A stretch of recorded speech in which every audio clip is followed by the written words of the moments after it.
probably going to be the most simplest one for you to answer, but what if you're wrong?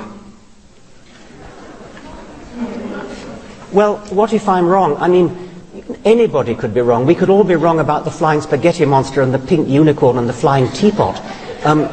You happen to have been brought up, I would presume, in the Christian faith.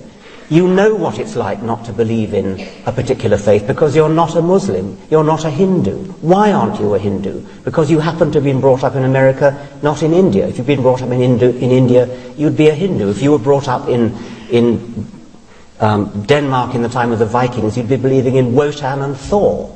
If you were brought up in classical Greece, you'd be believing in Zeus. If you were brought up in Central Africa, you'd be believing in the great Juju up the mountain.